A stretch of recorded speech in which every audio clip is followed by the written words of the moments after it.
Nasa linya natin si Senator Panfilo Lacson, mga kapuso. Senador, magandang umaga. Si Joel Siweng po ito. Magandang umaga, sir. Joel, Weng, magandang umaga sa atin lahat. Opo, Senador, bago ho yung issue tungkol doon sa saan ba napunta yung pera ho sa flood control, ito muna ang gusto namin malaman sa inyo from a former law enforcer at hepe ho ng pambansang pulisya. Ano ba pwede natin gawin dito sa mga Karahasan sa campus? Yes, yung mga sunod-sunod na karahasan sa campus. Yeah, unang-una, nasa batas naman doon sa yung amendment ng firearms law. Opo. Dapat yan nakabolt yung mga barrel. Requirement yan Pagka firearm holder ka, meron kang L-top, requirement na meron kang bolt, at doon mo ilalagay yung mga barrel mo pag hindi mo ginagamit. Hindi pwede nandyan na sa mga mesa kung saan nakakalat. Ay, yung sinasabi ninyo na nangyari doon sa bata na kinuha yung baril ng kanyang tatay. Correct. Hindi dapat nangyari yun kung sumunod yung tatay niya sa pag-iingat o pagsunod sa batas na nakabolt yung kanyang mga barrel. Kung sa bagong batas ba, Senador, may pananagutan? Ano ba pananagutan nung May-ari ng may-ari baril. ng baril? I'm sure meron siya pananagutan. Hindi ko lang alam yung kung ano yung criminal offense na i-charge sa kanya. Pero I'm sure meron siyang dapat pananagutan. Kasi minor yung kanyang anak, paano nahawakan yung kanyang baril. Kung sa loob ng campus naman, Senator Lacson, may nakikita pa ba kayong pwedeng gawin para ma-prevent yung ganitong klase ng violence? Yeah, may mga security check naman ginagawa sa mga campuses So, yun. Ang naging problema yata dito, kung niyahatid yung bata, hindi na na-inspeksyon. Ang in-inspeksyon yung mga pedestrian lamang na pumapasok sa mga eskwelahan. So, that's another parang pamamaraan para mapigilan yung karahasan, yung pag-check kung mayroong mga dalang armas o kaya mga patalim. Okay, sige. Puntahan natin yung ating paksa, yung 1.9 trillion pesos na ginugol po sa flood control mula 2011. Saan kaya napunta ito, Senador? Saan napunta yan, Yun, Senador? Oo, Kung binabaha pa titingnan rin nga tayo natin yung mga baha ngayon, all over, di lang Metro Manila Meron sa Cebu, Lapu-Lapu, Mandaue, meron sa Davao, kung saan-saan. So, ang talagang kakulangan, bakit wala tayong master plan? Natatanda ko si Secretary Dave Singson, meron siyang sinasabi na nakapag-craft na siya ng master plan na hindi ganun kalaki yung gugugulin, mas matipid pero systematic at mapipigilan yung baha. Ang problema, pagpalit ng administration, wala na Ibabasura na yung plano na ginawa ng dating administration. Ganon din ang mga sumusunod. Kanya-kanyang gawaan ng plano. So, parang pati sa master plan ng laban sa baha, may politika, Senador. You can say that, Weng, pero dapat may continuity. Multi-administration dapat yung dapat nagko-cross Yes. ng mga administrations yung plano kung ito'y maayos. Pwedeng siguro ma-modify, mag-a-adapt ka sa panibagong sitwasyon, sa pagbabago ng mga panahon. Pero nandyan yung parang basic na master plan kung paano tutugunan yung problema ng pagbaha. Sa Secretary Vince Dizon, bumubuo din daw po na sariling master plan para sa Marcos administration. Matatapos daw ito, hopefully before the end of the year. Kaya lang, katulad na sabi nyo, kung ito'y dededmahin din na susunod na administrasyon, lalo na kung hindi ka aliado ng Marcos administration ang uupong Pangulo next time, di baliwala din sa Senador. Yun nga, kung ginamit yung master plan na ginawa ni Secretary Dave Singson at ito'y minodify lang paunti-unti para mag-adapt sa panibagong mga conditions, di sana in place yung ating master plan. Tingnan mo na sayang, 1.939 trillion. At kung susundan natin yung testimonya ng Blue Ribbon Committee hearings noon, at least 35% yung nawala sa corruption pagdating sa flood control. Ito yung testimonya ni na Bernardo, ni na Alcantara, ni na Bryce Hernandez. So kwentahin nyo na lang yung 35-40% noong 1.9 trillion. Kung magkano yung nawala. At tapos, nandiyan pa rin yung baha. Yan Hindi nga naman po nasolve. Alam mo, Weng, ako, ang paniwala ko nga dyan, baka yung point lang napunta sa atin Malamang. Yung 1 tsaka 9 napunta sa bulsa ng mga korap Ito ang problema natin, Senator. Malamang, baka generous ka pa, Joel. Baka wala pa yung 0.939 Kaya ang nga naiwan. po Oo, kaya napakinabangan talaga sa baha. Kasi kung kukwentahin mo, kung pati yung mga ghost, pag ghost, wala yun, zero yun. Zero sa atin, sa mga mamamayan. Sila yung 100%. Siguro, nakabayad ng buwis, kasi obligado na may mga VAT dyan, o kaya kung ano yung buwis na babayaran. Pero yun lang. Pero mismo sa infrastructure, na zero tayo. Tama po ba yung kwenta na naglalabasa na under Duterte administration yung may pinakamalaking na Google out of the 1.9 trillion na figures na nailabas ninyo, Senador?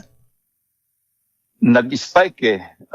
Kasi sa panahon ni President Pinoy, ang kwenta ko nasa mga 2.2 billion lang eh.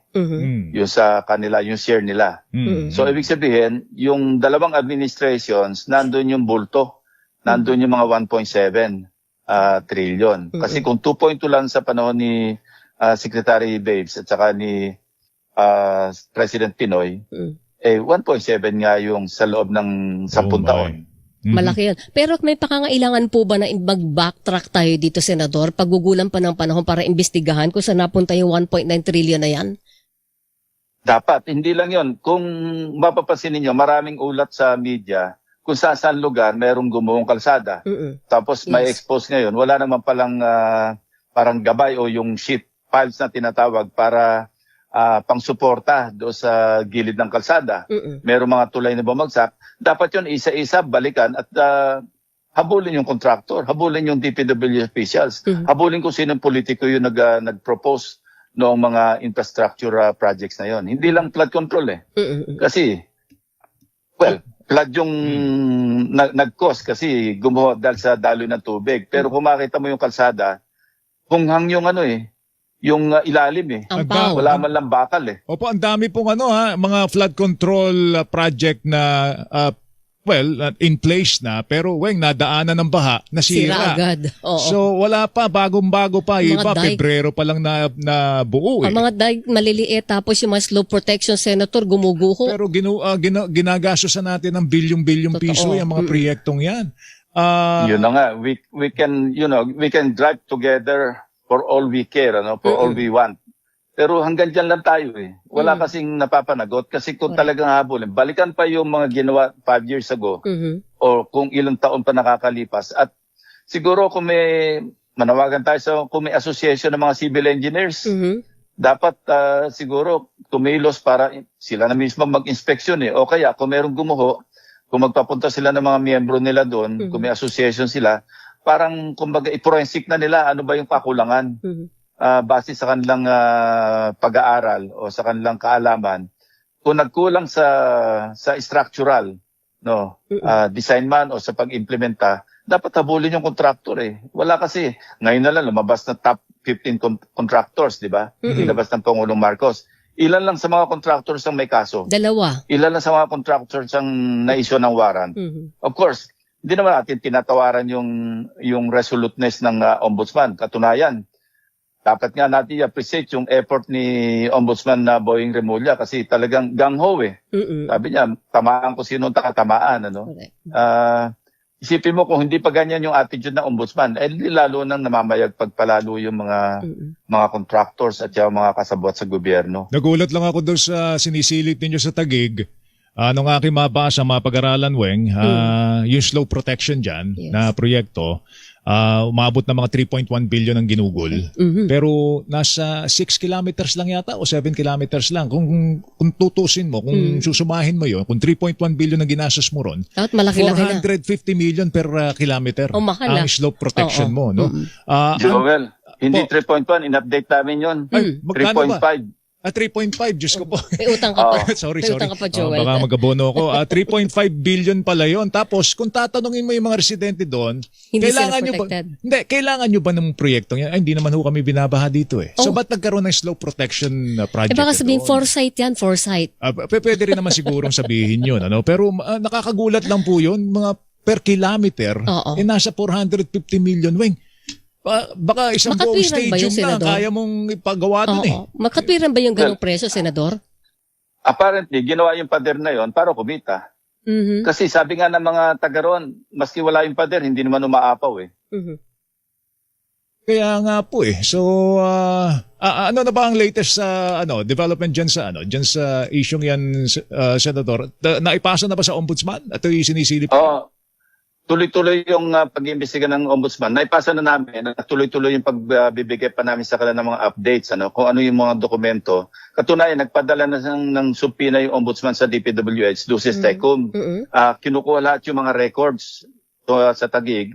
At yung PRA, nagpadala na rin ng kanilang yung drone shots, 8 reclamation sites. Oh. Out of the 8, isa yung completed na. Ito yung sinasabi ni Senator Alan Cayetano na pinatayuan nila ng mga parks at saka multipurpose yata. Pero yung 7, ongoing pa. Kailan sinimulan yung 7 na yung Senador? Senator, kailan po sinimulan 7 yung 7? reclamation sites sa Laguna. Nako, lahat-lahat ito as early as parang 2007 meron na ginagawang reclamation Ang masama nito, kaya meron ding subpinang ipapalabas o pinalabas na yata yung ombudsman para sa LRA, sa Register of Deeds ng Taguig, at saka sa DPWH, pati sa PRA, lahat ng dokumento, kasi pinadala rin namin yung 10 title numbers na nakuha namin. So, kailangan tingnan kung kanino nakatitulo ito.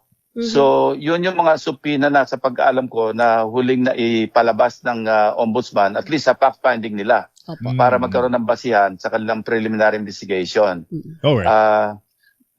Meron ding effort yung PRA na magsimula na ng proseso para sa forfeiture proceedings. Ang kailangan nila dyan, board resolution. Alright. Sa PRA para nasa ganun, umusad na yung pag-forfeit in favor of the national government.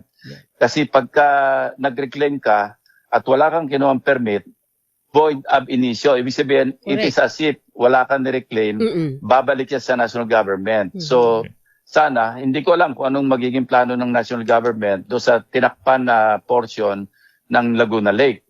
Kung ito'y i-desilt nila o tatanggalin nila o kaya pakinabangan na lang bilang real estate. Kasi ang huling bilang nila nung nakipag-meeting kami sa PRA, 47 plus 37, at least nasa mga 85 hectares na Hindi pa namin nasundan kung nadagdagan pa yon. At sa pag-aaral naman, sa report na rin ng media, di ba? Napakalawak na nung natakpan doon sabi nila, pang flood control daw yun. Di lalo magbabaha kasi tinapan mo yung lake Sige. Yun. At saka walang permit. Yun ang masama dito. Dapat pala, dapat dinidredge, di ba? Hindi dapat tinatabunan pa ng lupa. Dapat nilalaliman mo pa yung silted na nga yung Laguna Lake. Tinambakan mo pa. Di yung mga hindi pa inaabot ng tambak, lalo masisilt yun, di ba? Lalo malalagyan ng lupa sa ilalim. Okay. Sige. At saka walang katapusan kasi kung wala kang permit, wala kang regulasyon. Kung hanggang saan mo tatapusin yung aabot ka ng buong Laguna Lake, pwede mong takpan. Wala kang permit Violation na agad yun na malinaw, Senador. Diba? Of course, ombudsman naman talaga yung ahensya na dapat tumugon. Kami, tagatulong lamang kami, taga-supply ng mga dokumento, pati mga testigo na lumapit sa amin, pinadala namin sa kanila. Abangan namin yung development sa ombudsman in Senador. But in the meantime, we thank you so much for your time, sir. Thank you po. Salamat po, Senador. Thank you, sir. Weng. Good Thank morning you, Joel. po. Senator Panfilo Lacson, mga kapuso, sinusubukan nating tawagan si Senator Alan Cayetano. Matagal na natin siyang inahagilap yung sa isyong yan, pero wala pa rin po siyang tugon sa ating mga imbitasyon.